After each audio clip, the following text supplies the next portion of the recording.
compartiendo reflexiones y sobre todo conocimiento de un gigante de la fe que ha sido Juan Paolo II, Karol Wojtyła.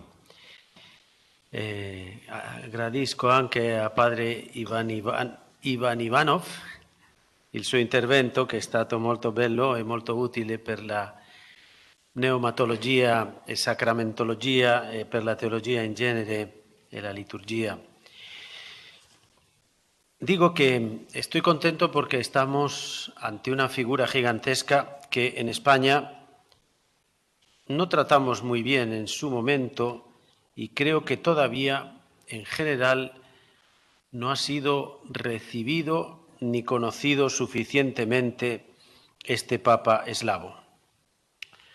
Cuando él fue elegido en el año 1978, España, la Iglesia española estaba todavía saliendo de una onda de ruptura, de novedades con respecto a la Iglesia preconciliar, y creo que no se interpretó bien la figura, las orientaciones del Papa Juan Pablo II, y por tanto creo que todavía es una tarea pendiente, por lo cual agradezco mucho este congreso, este simposio, porque todavía tenemos mucho que aprender de esta persona.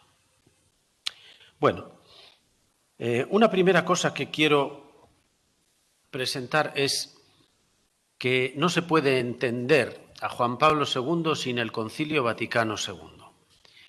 Él era obispo muy joven, o de los más jóvenes, cuando se inicia el concilio, y entonces yo creo que toda su labor hacia las iglesias orientales no solo está dictada por su sensibilidad como eslavo, sino también por fidelidad al concilio, puesto que él tenía claro que su programa de pontificado romano era llevar a cabo el Concilio Vaticano II. Y voy a citar solo dos pequeñas enseñanzas del concilio en el decreto del Ecumenismo Unitatis Redintegratio, que yo creo tenía grabada a fuego el corazón de Wojtyła, y por eso él luego desplegó la enseñanza que tenía que ver con esto que manda el concilio. Al final del número 15 de Unitatis Redintegratio se dice así: tengan todos presente que el conocer, 4 verbos, conocer, venerar, conservar y favorecer, 4 verbos que dejan clarísima la cuestión: conocer, venerar, conservar y favorecer el riquísimo patrimonio litúrgico y espiritual de los orientales es de la máxima importancia para conservar fielmente la plenitud de la tradición cristiana y para conseguir la reconciliación de los cristianos orientales y occidentales. Esto, que es de la máxima importancia según el concilio, pienso que lo tomó muy en serio y, por tanto, él se puede decir claramente que dedicó gran parte de su ministerio como obispo de Roma a conocer, venerar, conservar y favorecer este riquísimo patrimonio de la tradición cristiana, porque sin ese patrimonio oriental no hay plenitud de tradición cristiana. Y lo dice de otra forma el final del número 17, cuando se dice así: este sacrosanto concilio, dando gracias a Dios porque muchos orientales, hijos de la Iglesia Católica, que conservan este patrimonio y ansían vivirlo en su plena pureza e integridad, es decir, las iglesias católicas orientales que viven ya en comunión perfecta con los hermanos que practican la tradición occidental, este sacrosanto concilio declara que todo este patrimonio espiritual y litúrgico, disciplinar y teológico, en sus diversas tradiciones, los diversos ritos orientales, pertenece a la plena catolicidad y apostolicidad de la Iglesia. Es decir, que sin este patrimonio oriental no hay plena catolicidad ni plena tradición apostólica y apostolicidad de la Iglesia. Más claro, imposible. Y por eso, para dar voz a la plenitud de la catolicidad y la apostolicidad de la Iglesia, por eso Juan Pablo II dedicó su pontificado a esta tarea que ya encarga a todos los cristianos el Concilio Vaticano II. Bien. En todo caso, yo creo que, como se han dicho tantas cosas a lo largo de los 2 días anteriores, tengo la impresión o de repetir o tener poco que decir, pero bueno, me voy a arriesgar. En 1978, como todos saben, por primera vez desde el siglo XVI, los católicos elegían a un papa eslavo que viene del este de Europa, y en concreto de Polonia, un país donde se da la confluencia de culturas y confesiones religiosas entre Oriente ortodoxo y el Occidente católico. Eso que ya se ha citado aquí, de que Polonia es la nación latina entre las eslavas y la eslava entre las latinas. Pues bien, hay signos inequívocos desde el comienzo de su pontificado romano de que Karol Wojtyła tiene una sensibilidad y un conocimiento del Oriente cristiano, sobre todo dado el país del que procede. Basta comenzar con un hecho significativo. Después de que al término del Vaticano II y del decreto de ecumenismo, la Iglesia Católica en los años sucesivos logró establecer un diálogo oficial con las iglesias de Occidente, con anglicanos, con luteranos, calvinistas, etc., no se había podido conseguir con Pablo VI establecer la Comisión Mixta Internacional Ortodoxo-Católica.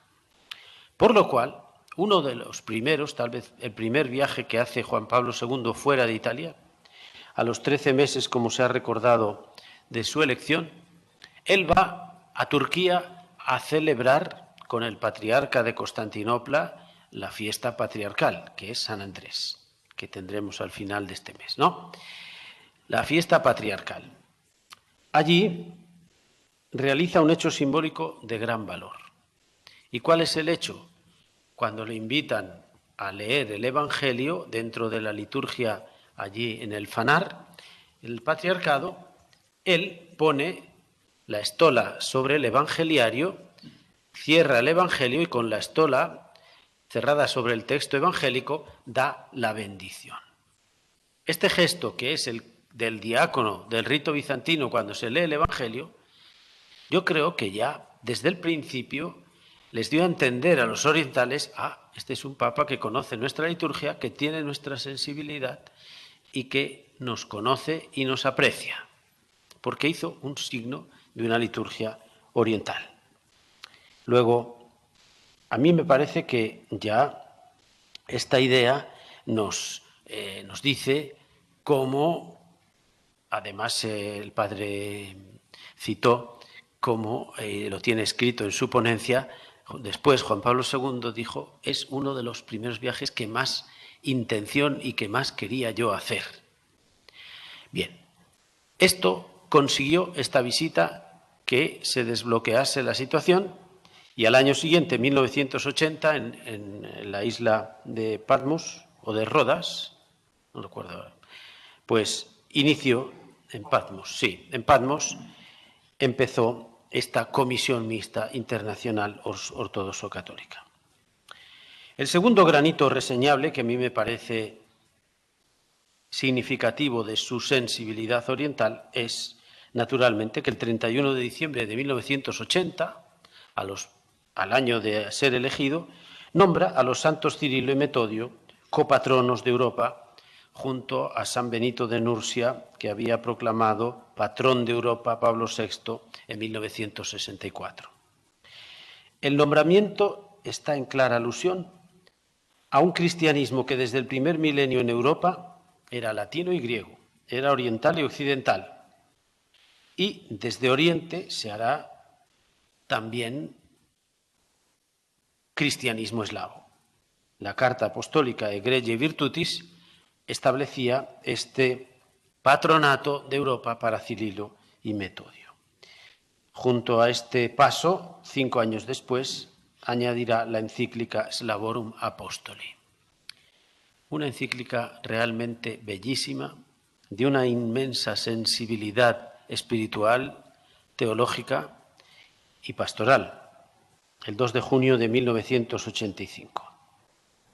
Y allí recuerda 11 siglos de la tarea evangelizadora de estos dos hermanos, creadores del cristianismo eslavo, aunque nacidos en Tesalónica, bizantinos de cultura, pero avalados para su empresa evangelizadora por la sede romana y el patriarcado de Constantinopla, los dos, avalados por los dos grandes patriarcados en la Iglesia unida del primer milenio. Y por eso en el número 12 dice así: aunque los cristianos eslavos más que otros consideran de buen grado a los santos hermanos como eslavos de corazón, estos, sin embargo, siguen siendo hombres de cultura helénica y de formación bizantina, es decir, hombres que pertenecen en todo a la tradición del Oriente cristiano, tanto civil como eclesiástico. Número 12, fin de la cita. El Papa quería dejar claro lo que ya tenía proclamado con claridad el Vaticano II en el decreto sobre el ecumenismo, que es lo que les he leído ahora, que sin las costumbres, la doctrina, la liturgia, la espiritualidad del Oriente, no hay plenitud de tradición apostólica. Y a la luz del ejemplo de estos dos santos hermanos, Juan Pablo II hacía una llamada a la unidad de los cristianos. Aprovecha esta sensibilidad hacia el Oriente para decir, bueno, pero es que además está en juego la unidad de todos los cristianos. Y en el número 12 decía así: para nosotros, hombres de hoy, aplica aquello que sucedió hace 11 siglos, pero lo aplica ahora. Para nosotros, hombres de hoy, su apostolado posee también la elocuencia de una llamada ecuménica. Es una invitación a reconstruir en la paz de la reconciliación la unidad que fue gravemente resquebrajada en tiempos posteriores a los de los santos Cirilo y Metodio, y en primerísimo lugar la unidad entre Oriente y Occidente. Fin de la cita.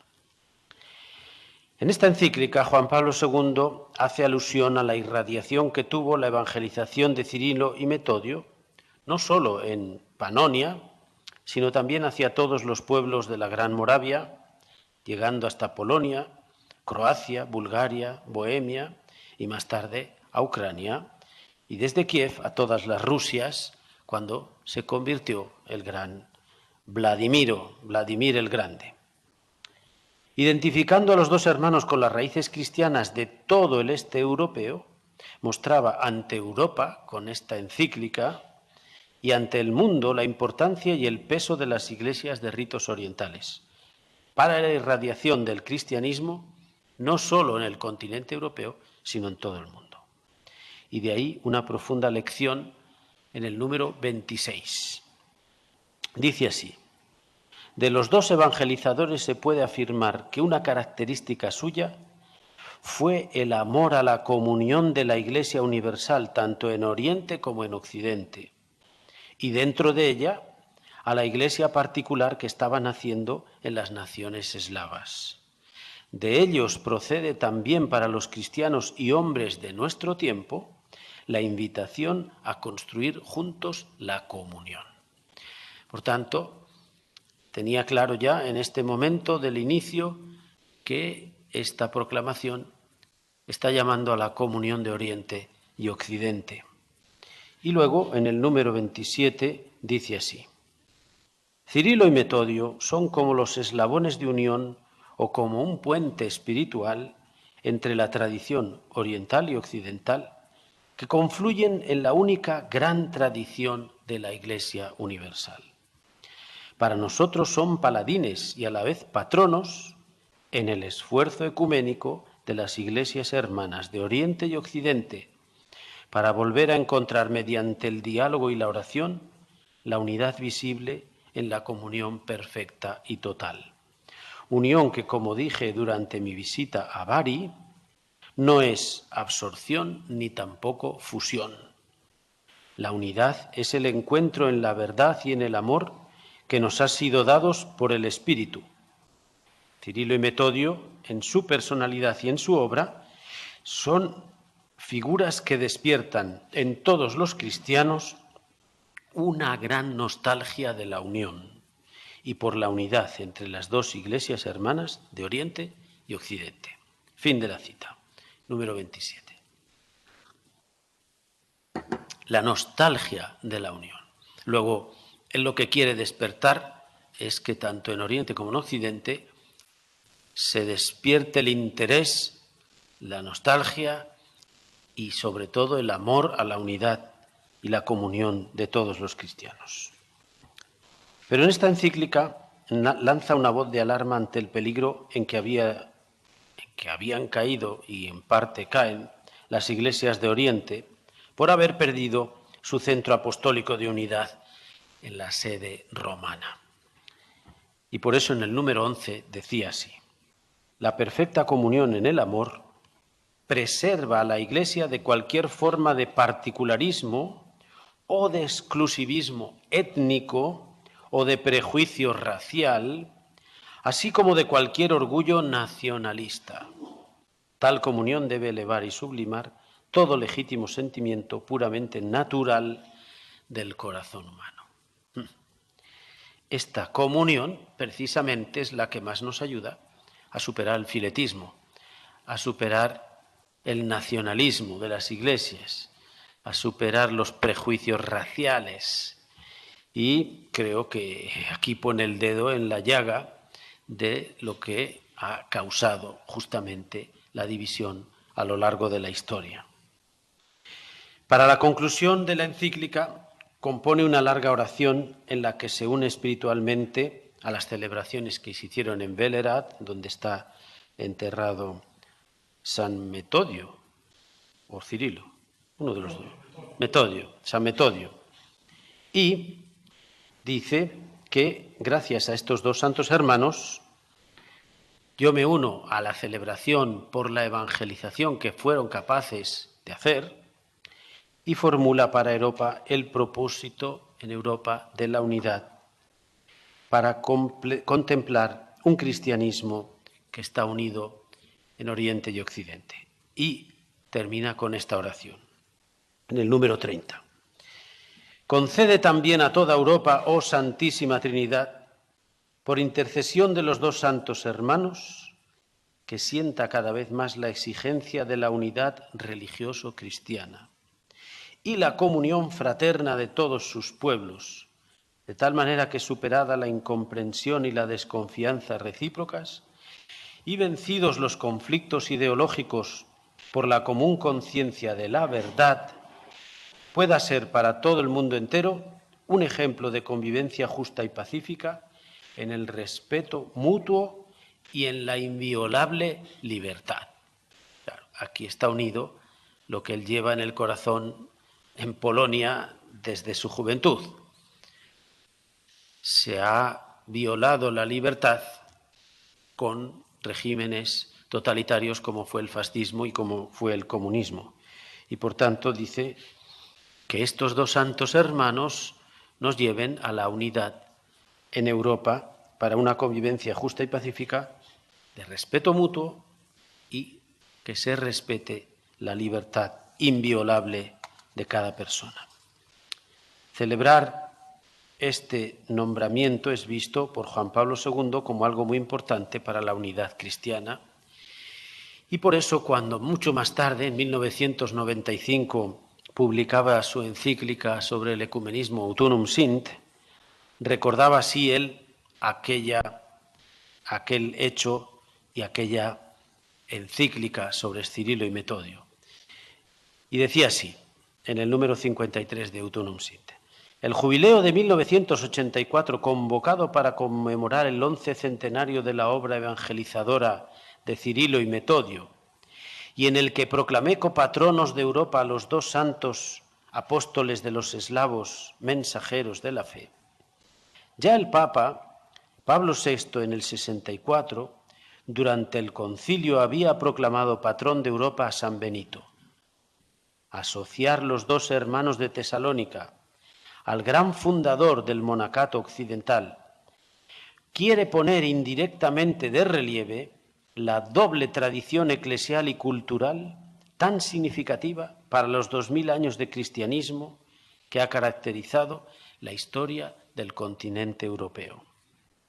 No es superfluo recordar que Cirilo y Metodio provenían del ámbito de la Iglesia bizantina de su tiempo, época en la que estaba en comunión con Roma. Al proclamarlos, junto con San Benito, patronos de Europa, quería no solo ratificar la verdad histórica sobre el cristianismo en el continente europeo, sino también proporcionar un tema importante al diálogo entre Oriente y Occidente, que tantas esperanzas ha suscitado en el posconcilio. Un diálogo, es verdad, que ha suscitado tantas esperanzas y tan grandes frutos, digo yo. Sigue diciendo el Papa: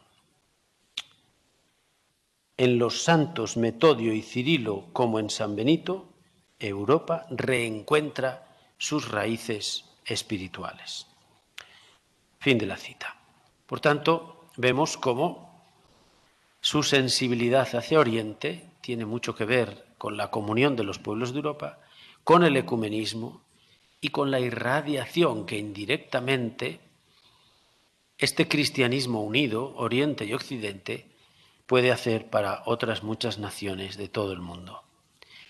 Y yo creo que esta mirada tan amplia de Karol Wojtyła es la que muchas veces no hemos sabido ver, pero retomar sus textos con la belleza, la armonía y la amplitud de miras que tienen, yo creo que nos hacen muy bien a todos para conocer la grandeza de este Papa y también para iluminar cómo tenemos que seguir el camino de la Iglesia en el siglo XXI. Bien, un tercer punto es la difícil relación con los orientales tras la caída de la Unión Soviética. La otra gran cuestión que en su pontificado se debate entre Oriente y Occidente es la victoria política contra el sistema comunista ruso y la disolución de la Unión Soviética. Todos sabemos que casi paga con su propia vida la certeza clara que tenía él con su predecesor Wyszynski, no así el Vaticano, que pensaba en aquellos tiempos que teníamos comunismo para muchos decenios o muchísimos años, porque aquí en Occidente nos parecía irrompible el sistema de la Unión Soviética. Sin embargo, Wojtyła tenía clarísimo que no solo se podía romper, sino que había que romperlo.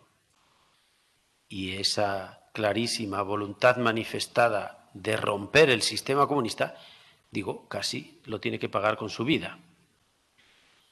Pues bien, no vamos a entrar ahora en la apasionante historia de magnitud incalculable para toda la humanidad que supuso la caída de la Unión Soviética. El personaje, junto con Juan Pablo II, principal ruso, el que entonces era presidente, lo dijo muchas veces en foros internacionales. Uno de los desencadenantes de este cambio, de la perestroika y del cambio de la disolución de la Unión Soviética, siempre lo atribuyó el presidente de Rusia a Karol Wojtyła, al papado de Juan Pablo II. Pero, naturalmente, un papa que sufrió desde su juventud la opresión y la falta de libertad que conlleva el sistema comunista, y que por desgracia sigue conllevando allí donde gobierna, estaba muy atento a lo que ocurría en el cristianismo ruso, así como el renacimiento cristiano que se operó en esa nación con millones de personas que volvían a poder manifestar libremente su fe después de casi 70 años de opresión y de tener clase obligatoria de ateísmo, como por ejemplo ahora prácticamente se da en China.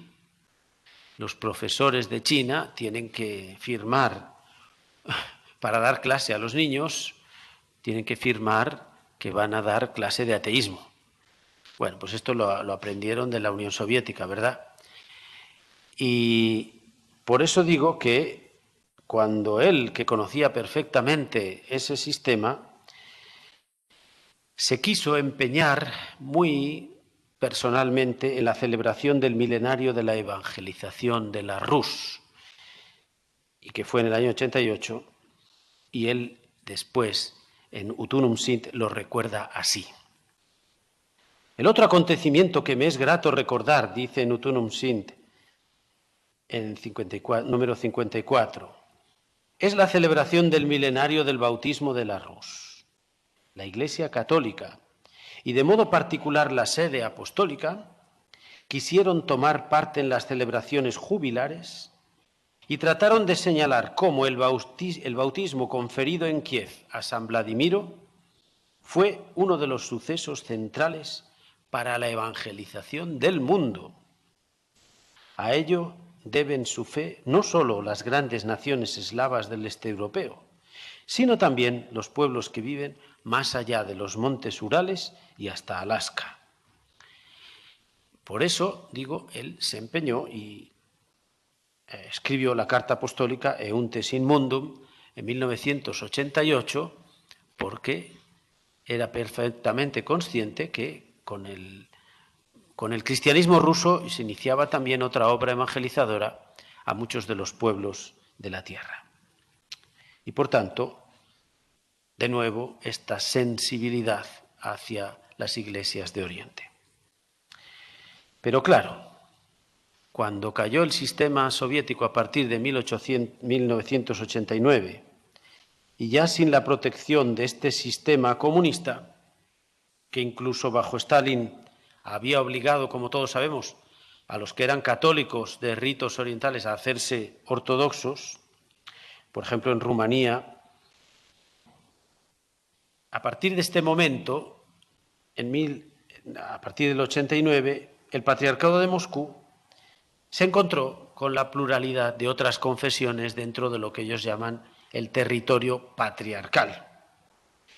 Al principio eran protestantes, pero luego la Iglesia Católica se vio en la obligación de reconstruir las estructuras eclesiásticas de la Iglesia Católica con cuatro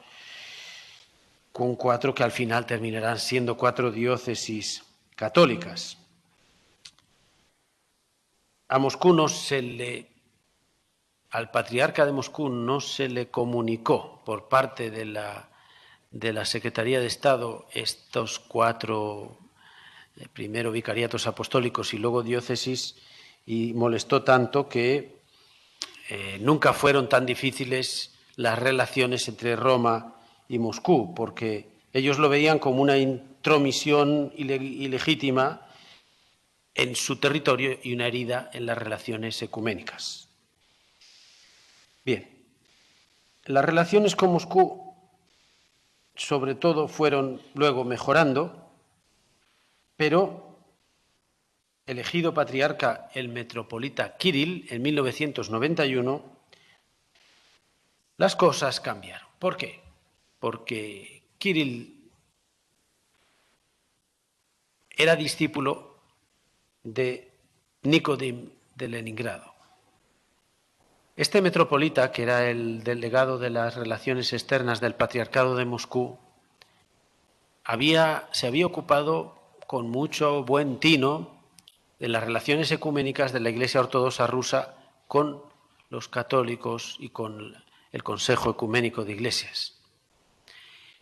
Y cuando es elegido el Papa Juan Pablo I, Kirill de Smolensk va a Roma. Y en la tesis doctoral que yo he leído sobre esta cuestión y recogiendo testimonios orales, él como ortodoxo iba a presentar su respeto y obediencia al Papa de Roma. Estaba muy cerca de la Iglesia Católica, por eso no había sido elegido, se había opuesto el gobierno ruso, por eso no había salido elegido como patriarca. había creado o quería crear una especie de congregación como los jesuitas dentro de la Iglesia Ortodoxa rusa, pero padeciendo del corazón por tantas dificultades que tenía internas, por ser tan abierto y ecuménico, resulta que muere en los brazos de Juan Pablo I. Y este Papa comenta: nunca he oído hablar de la Iglesia como este hombre, cuando se está muriendo en sus brazos. Pues bien, el discípulo de Nicodim de Leningrado es Kirill, el actual patriarca de Moscú, con lo cual las relaciones se han mejorado y las tensiones se han ido limando. Y yo digo, gracias a él, pues hoy gozan de buena salud las relaciones entre Rusia y la sede romana. Pero en el tiempo de Juan Pablo II emergían las iglesias de la clandestinidad, que habían tenido que vivir soportando grandes dosis de martirio bajo la opresión comunista. En Ucrania, por ejemplo, emergían 4 millones de católicos. Pero también en Bulgaria, en Rumanía. Por ejemplo, en Bulgaria, los 12 obispos católicos que había, los 12 murieron en la cárcel bajo el régimen búlgaro comunista. Pues bien, la reclamación que hacían estas iglesias de sus templos, monasterios, escuelas anteriores, sentaba muy mal a los ortodoxos, y de ahí que se originase tanta tensión, como sabemos, con el patriarcado de Moscú. Pero, ¿qué hace Juan Pablo II? Reclamar la legitimidad de estas iglesias y, por tanto, defenderlos por su legítima reivindicación al reclamar sus antiguas posesiones. De nuevo, en los años 90, la relación ecuménica entre cristianos orientales y occidentales de Europa se oscureció y dio grandes pasos atrás, porque justamente eso que los ortodoxos empiezan a llamar de forma despectiva los uniatas han aparecido con fuerza, y entonces en 1993 la Comisión Católica Ortodoxa hace un documento para desechar sobre todo el proselitismo, es decir, que ni católicos traten de captar fieles de los ortodoxos ni viceversa. Con esto la cosa fue calmándose, pero también es verdad que por culpa de este desprecio de las iglesias católicas orientales, la comisión quedó interrumpida. Hubo un pequeño intento de reanudación en el año 2000 en Estados Unidos, pero no se logró.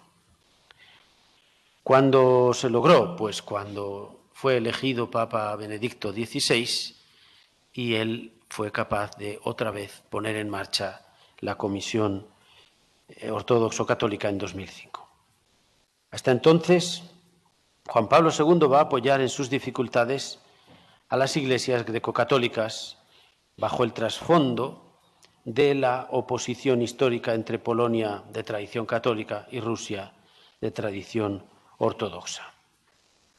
El Papa podía comprobar en estos años la verdad que todos los que estamos en el mundo ecuménico hemos podido comprobar.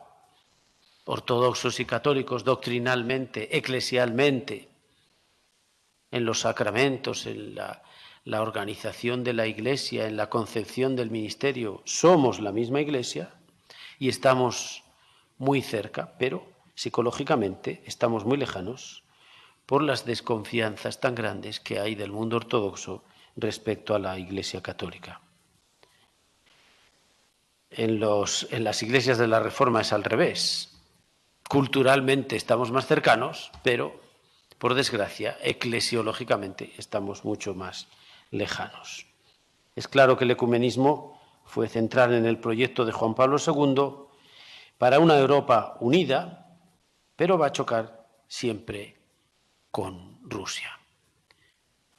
De hecho, en la exhortación apostólica Ecclesia en Europa, lo dice de nuevo cuando reclama en una Europa que cada vez más en sus estructuras políticas, económicas y sociales busca y está viviendo la unión, la división de los cristianos es cada vez más un escándalo para el mundo y para Europa. Y es una contradicción con todo el desarrollo de unidad de Europa.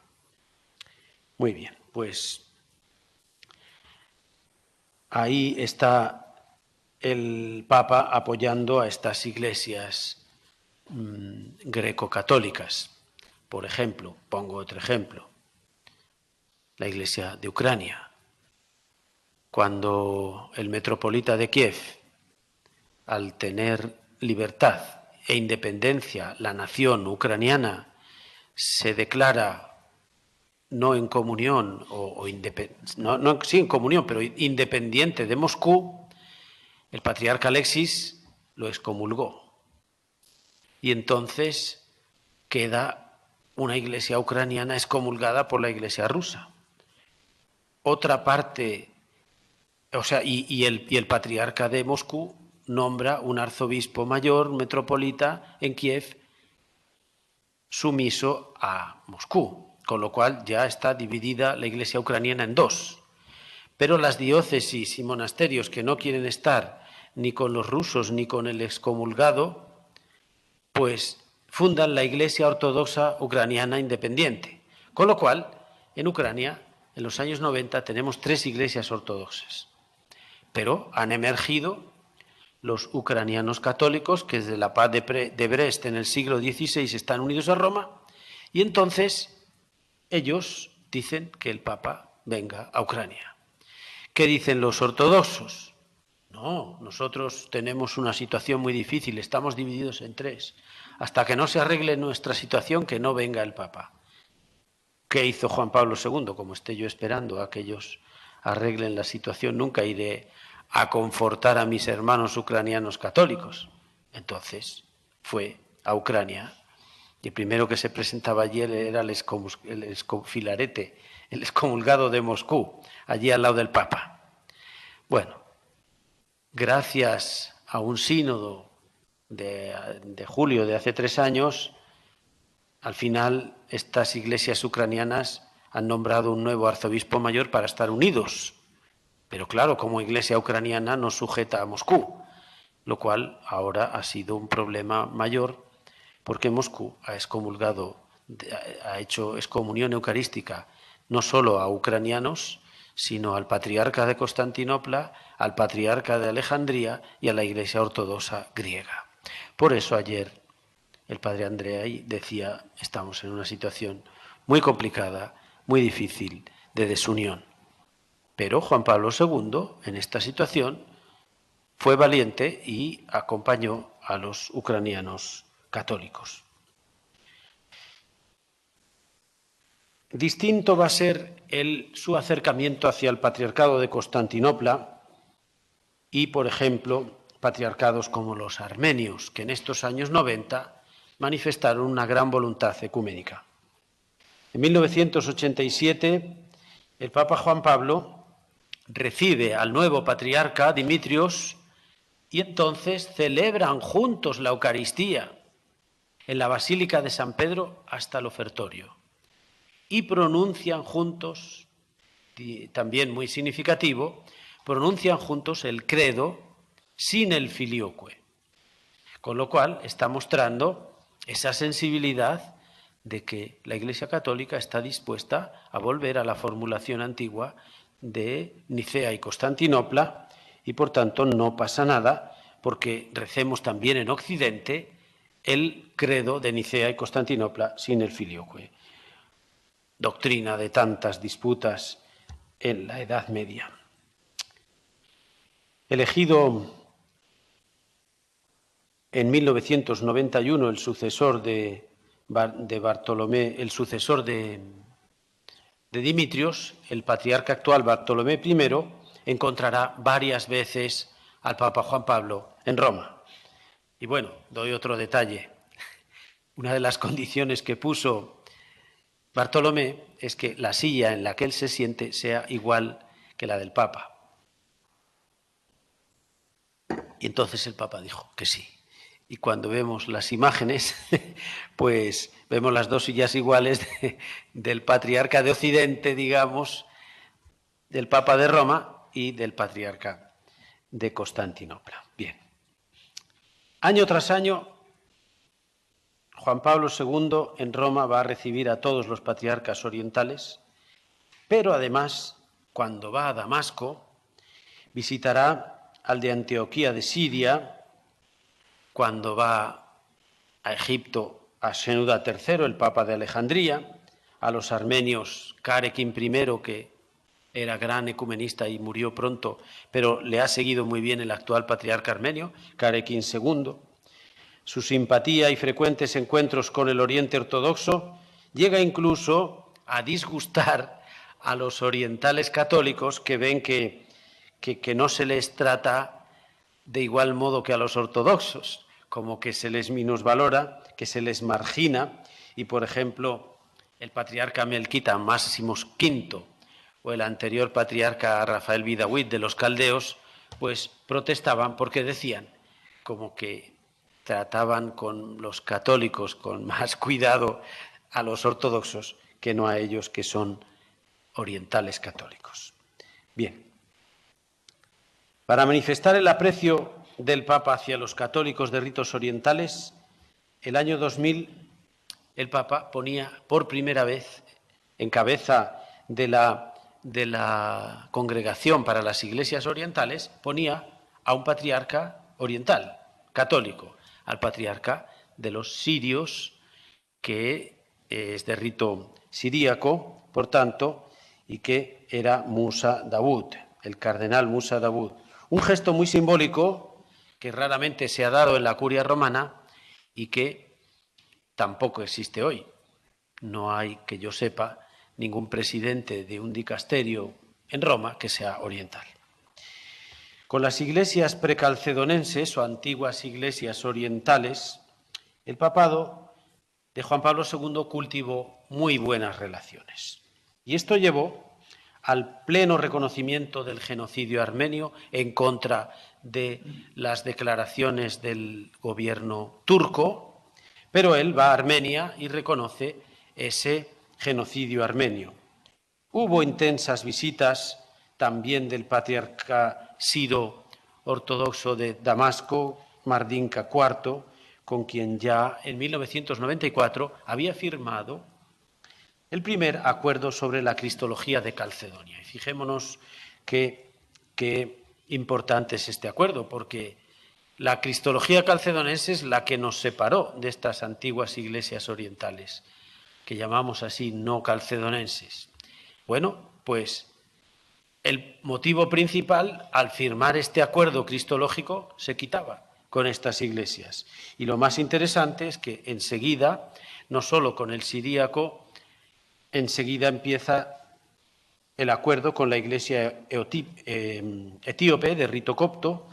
Por primera vez en 1993 se recibía a un patriarca etíope, Abuna Paulos de Etiopía. Es verdad que el patriarca copto ortodoxo de Alejandría, Shenouda III, fue severo con Roma, pero no dejó de recibir a Juan Pablo II cuando en el año 2000 realizó su peregrinación por los lugares originales del cristianismo. Un caso significativo va a ser el de la Iglesia Ortodoxa griega en el año 2000. ¿Por qué? Porque el arzobispo mayor de Atenas, Cristódulos, y el Santo Sínodo de los ortodoxos griegos se negaron a que el Papa viniese a Grecia. Pero, como el gobierno aceptó la visita, pues no tuvieron más remedio que aceptar también. En el saludo que hizo Cristódulos al Papa, le hizo un discurso durísimo, como ya dije en mi intervención el primer día, le dijo que desde que los cristianos de Occidente habían venido a destruir el cristianismo oriental, todavía, se transfería a la Cuarta Cruzada, estamos en el siglo XIII, todavía no había venido un papa para pedir perdón.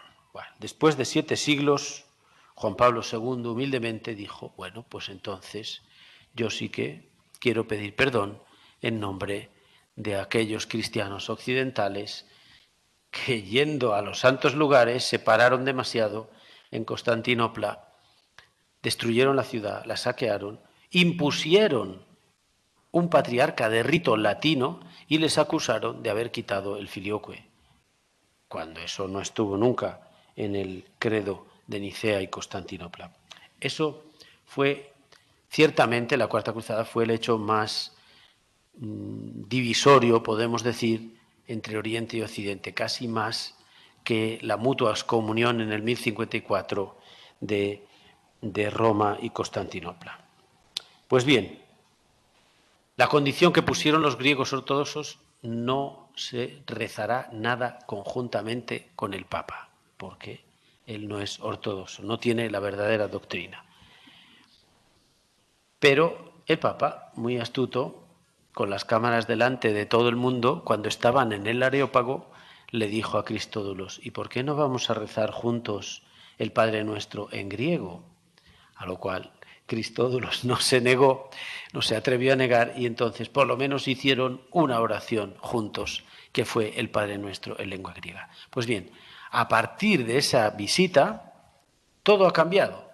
Y ahora mismo, todos los años, viene un grupo de estudiantes ortodoxos griegos a Roma para conocer la Iglesia Católica, y va un grupo de estudiantes católicos de Roma a pasar una temporada en Grecia para conocer mejor la ortodoxia, y entonces ese intercambio está dando muy buenos frutos.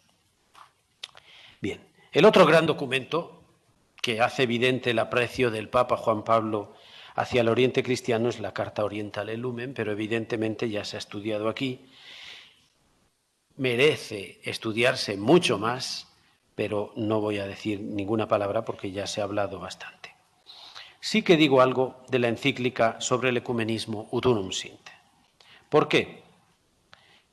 Porque cuando habla de las relaciones de la Iglesia Católica con el Oriente y hace un repaso, lo primero que él dice es que la reanudación de las relaciones con el Oriente cristiano, el Vaticano II ha jugado un papel fundamental para esta reanudación con el Oriente. Lo iniciado por Juan XXIII en su amistad con Atenágoras se afianzó en el evento conciliar y sobre todo con ese invento genial de Juan XXIII con los observadores no católicos que participaron en el Concilio Vaticano II. Y por eso el Papa Juan Pablo recuerda así aquel momento. El concilio, por su parte, consideró con objetividad y con profundo afecto a las iglesias de Oriente, poniendo de relieve su eclesialidad y los vínculos objetivos de comunión que las unen con la Iglesia católica. Número 50 de Udunum Sint. Además, según su visión, observa que, palabras de Juan Pablo II, el Concilio Ecuménico Vaticano II quiere fundamentar el diálogo sobre la comunión existente y llama la atención precisamente sobre la rica realidad de las iglesias de Oriente. Fin de la cita. Gracias a esta actitud del concilio, todo ha cambiado en las relaciones con los ortodoxos. En sus palabras, es así: ha sido un proceso lento y laborioso, pero fuente de mucha alegría. Ha sido también alentador porque ha permitido reencontrar progresivamente la fraternidad. No en vano, no olvidemos que al terminar el concilio, dos días antes de terminar el Vaticano II, en una ceremonia conjunta Roma-Constantinopla y sincrónica, por radio, claro, en aquel momento, se levantó la mutua excomunión entre Roma y Constantinopla.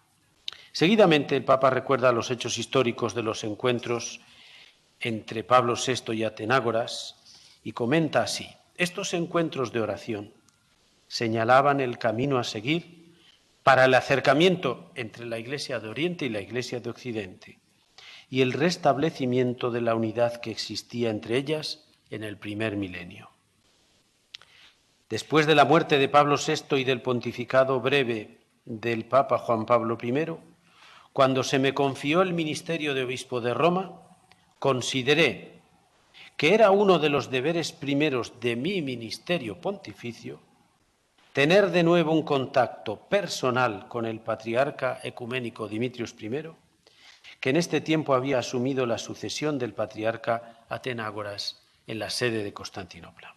Durante mi visita al Fanar el 29 de noviembre de 1979, el patriarca y yo decidimos inaugurar el diálogo teológico entre la Iglesia Católica y todas las iglesias ortodoxas en comunión canónica con la sede de Constantinopla.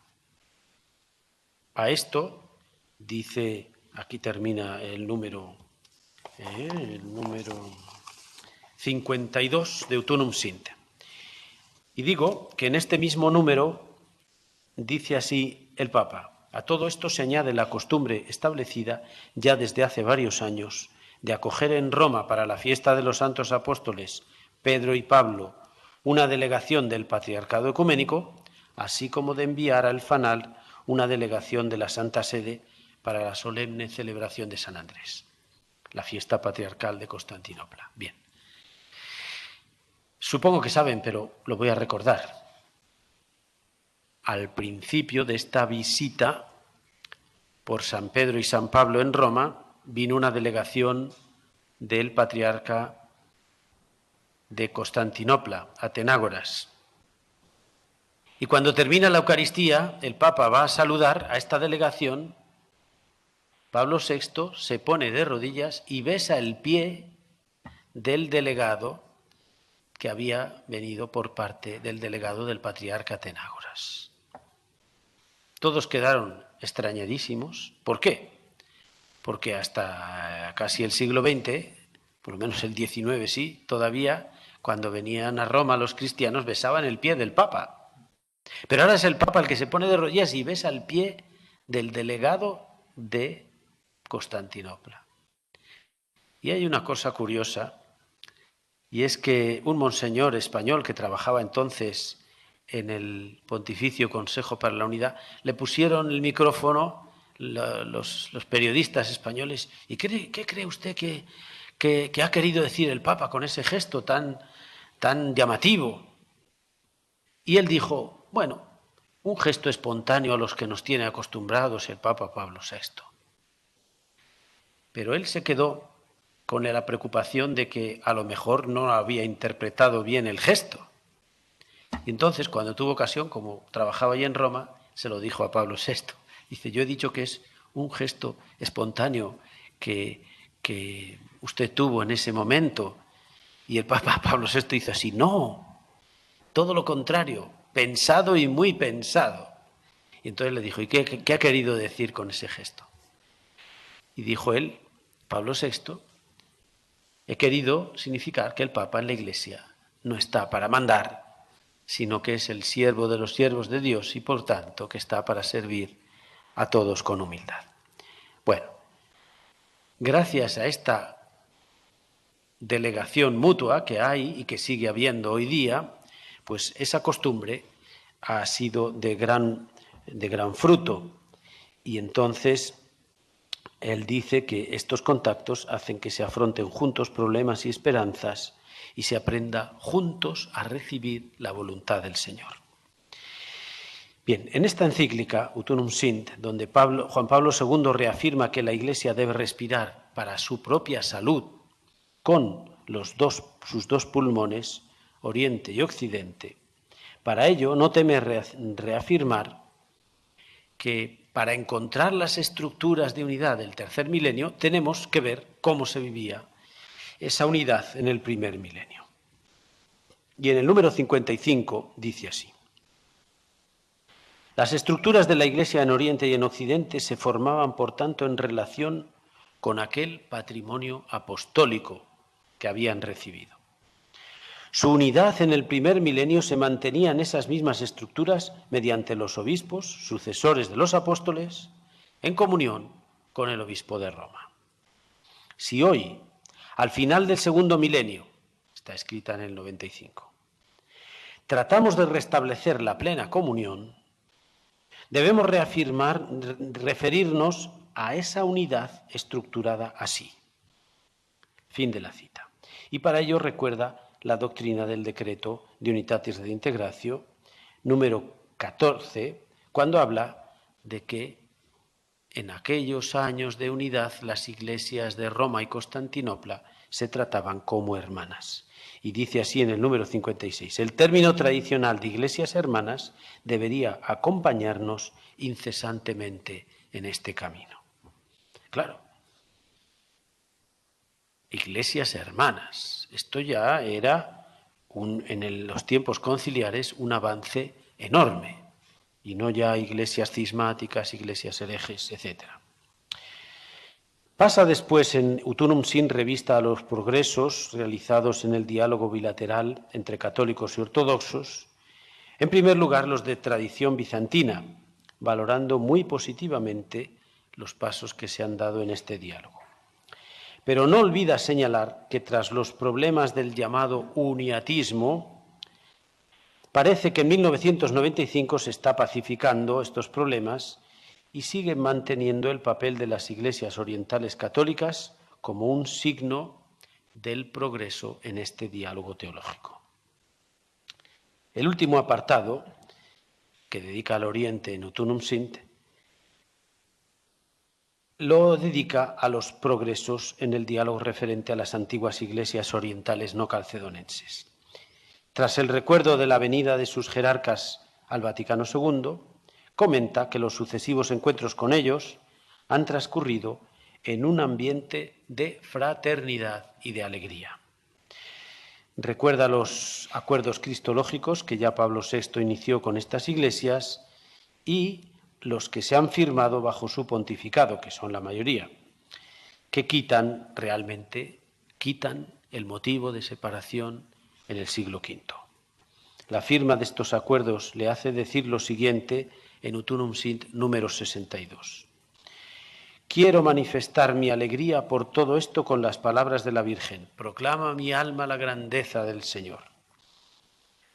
Todo este camino recorrido le lleva a Juan Pablo II a la esperanza de que en el futuro sea posible, quitado el escollo principal, el problema principal que era la cristología, que sea posible seguir tratando los otros elementos de desunión que están pendientes. Y esa esperanza de Juan Pablo II, digo, se está realizando porque ya con ellos hemos hecho otro acuerdo sobre los sacramentos y ahora se está sobre la eclesiología y ahora se está trabajando sobre los sacramentos. Termino. Los contactos, encuentros, visitas mutuas con el Oriente cristiano se sucederán hasta el final de la vida de Karol Wojtyła, sobre todo muy intensos en el año 2000 cuando viajó por todo Oriente. Tal vez esto que he reflejado aquí de modo muy fragmentario y resumido nos explica por qué en el funeral de Juan Pablo II hubo presencia de la jerarquía ortodoxa, pero además, por primera vez, yo lo veía, creo que fue la primera vez, se empezó a hacer en la liturgia leer el Evangelio en latín y en griego, por parte de un diácono de rito oriental. Y además, en las misas que precedieron a su funeral, varias de esas misas en San Pedro fueron hechas en ritos orientales.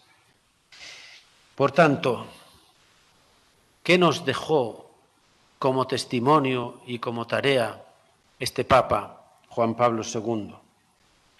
A mi modo de ver, una vida totalmente entregada al Evangelio y una iglesia que tiene que dejar de ser exclusivamente latina y tiene que respirar con el pulmón oriental y occidental para expresar toda la plenitud y la riqueza de su catolicidad. Nada más. Muchas gracias. Muchas gracias.